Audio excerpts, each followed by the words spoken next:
दोस्तों नमस्कार। जीवन में माँ बाप घर परिवार में जो भी कार्य जो भी अनुचरण करते हैं उनको अपने घर परिवार में अपने बच्चे स्वतः सीखते हैं। इस बात को हमेशा मन में धारण कर लेना चाहिए, क्योंकि बच्चों के जीवन पर, बच्चों की वाणी विचार व्यवहार कर्म पर सारा का सारा प्रभाव माता पिता का ही होता है। लेकिन इस बात को हम बहुत ही व्यवहारिकता से अमल में नहीं लाते हैं। अब जन्म के बाद में बच्चे की जो पहली जो पाठशाला है, पहला विद्यालय है, वो घर परिवार ही है।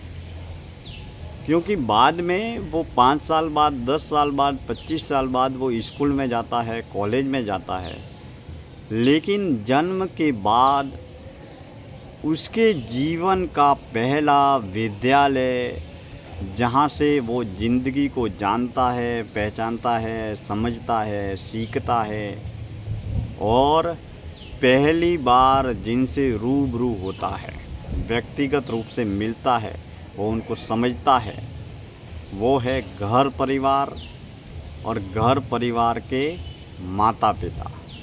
इसीलिए संतों ने और शास्त्रों ने ये बात कही है कि हर बच्चे का पहला विद्यालय है वो है उसका घर परिवार, और उसके पहले गुरुजन जो है वो है उसके माता और पिता।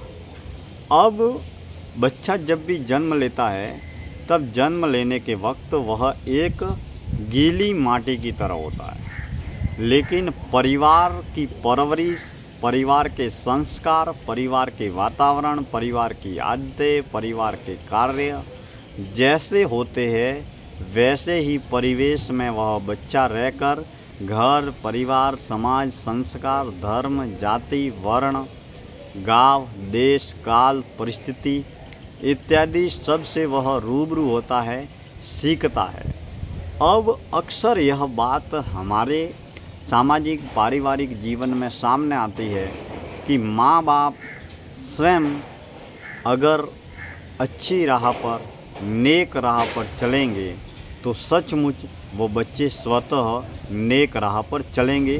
वो कहने की, बोलने की या बताने की कोई ज़रूरत नहीं होती है, क्योंकि सारा का सारा प्रभाव बच्चों पर अपने माता पिता का होता है। क्योंकि बच्चे मासूम होते हैं, माता पिता क्या करते हैं, माता पिता कितने बजे उठते हैं, माता पिता किस तरीके से बोलते हैं, माता पिता किस तरीके से व्यापार करते हैं, किस तरीके से कारोबार करते हैं, किस तरीके से कार्य करते हैं, वो घर परिवार में जैसा जो भी वातावरण होता है उस वातावरण को वो स्वतः अनुचरण करते हैं और इसके बाद में उसी से उनके बच्चों के जीवन का निर्माण होता है। यानी कि बच्चों के जीवन के निर्माण की पहली जो आधारशिला है वो है घर परिवार और पहले गुरुजन है उनके माँ बाप। अब अक्सर यहाँ पर हर माँ बाप अपने बच्चों को आगे बढ़ाना चाहते हैं, बहुत कुछ बनाना चाहते हैं, बहुत कुछ होशियार बनाना चाहते हैं, उन्हें संस्कारवान बनाना चाहते हैं। लेकिन अगर वह माँ बाप ही संस्कारवान, चरित्रवान या सही मार्ग पर नहीं चल रहे हैं तो भला कैसे उम्मीद की जा सकती है कि उस परिवार के बच्चे सही नेक राह पर चलेंगे। क्योंकि माता पिता जो भी बोलते हैं वही बच्चे वह बोलना सीख जाते हैं। माता पिता जितने बजे उठते हैं, जितने बजे सोते हैं, बच्चे उन्हीं के अनुरूप सोते हैं और उठते हैं। माता पिता घर परिवार में जिस तरीके का जो भी वातावरण होता है, जिस तरीके का कार्य करते हैं उस तरीके से वह बच्चे करते चले जाते हैं और वही चाप बच्चों के, मासूम बच्चों के मन बुद्धि दिल दिमाग पर पड़ जाती है। क्योंकि बच्चों का जीवन एक गीली माटी की तरह होता है और गीली माटी को सजाने का, संवारने का और उस गीली माटी के जीवन को मूर्ति का रूप देने का कार्य माँ बाप करते हैं, घर परिवार करता है। अब यहाँ पर एक बात मैं आपको बहुत बेहतरीन उदाहरण के ज़रिए मैं बताता हूँ, जो हमने अक्सर समाज में, गांव में, घर परिवारों में बहुत सारी बातें हमने देखी है, जानी है, पहचानी है, समझी है, सीखी है। उन्हीं बातों को आपके सामने साझा कर रहा हूँ। अब मान लीजिए कोई माता पिता है, वो किसी भी प्रकार का नशा करते हैं। मान लीजिए पिता जो है वो सिगरेट या बीड़ी का नशा करते हैं। अब वो सिगरेट या बीड़ी के आदी है, 50 साल के हैं, 60 साल के हैं, 70 साल के हैं, जो भी उम्र के हैं, वो बीड़ी या सिगरेट का नशा करते हैं। अब बीड़ी या सिगरेट का नशा माँ बाप छोड़ नहीं सकते, बहुत प्रयास भी करते हैं छोड़ने का, लेकिन छोड़ नहीं पाते, या वो चाह कर भी छोड़ना भी नहीं चाहते। अब माँ बाप चाहते हैं कि मैंने तो बीड़ी पीने का या सिगरेट पीने का नशा पा लिया है, अब इसको छोड़ भी नहीं सकता, लेकिन मेरा बच्चा किसी भी रूप में, किसी भी हाल में नशे का, बीड़ी का, सिगरेट का आदी न बने। अब ऐसा कतई भी संभव नहीं है, क्योंकि वो अपने माँ बाप को बचपन से ही, घर परिवार से ही बीड़ी पीते हुए, सिगरेट पीते हुए जो बच्चा, मासूम बच्चा उनको देख रहा है, तो उनको देखकर वो सिगरेट भी देख रहा है, बीड़ी भी देख रहा है, वो कैसे पी रहे हैं, कैसे धुआं निकाल रहे हैं, किस तरीके से। तो ये एक नशे की जो गलत लत है, वो उस गलत लत से परिचित हो रहा है, तो वो बड़ा होकर निसंदेह ऐसा ही करेगा।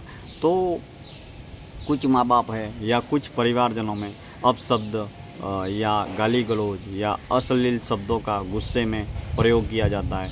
अब वही शब्द की चाप उन छोटे मासूम बच्चों पर पड़ जाती है, और इसके बाद में वह जो माँ बाप, जो दादा दादी बोलते थे, वो माँ बाप बोलना सीखता है, और जो बाप बोलना सीखता है वही पोते बोलना सीखता है, पोते बोलना सीखते हैं। तो इस तरीके से शब्द, वाणी, विचार, व्यवहार, कर्म पीढ़ी दर पीढ़ी गति करते रहते हैं। लेकिन अगर माँ बाप का ही वाणी, विचार, कर्म, चरित्र सब कुछ पवित्र होगा, सात्विक होगा, शुद्ध होगा, तो बच्चों में ज़रूर अच्छे संस्कार स्वतः प्रकट होंगे।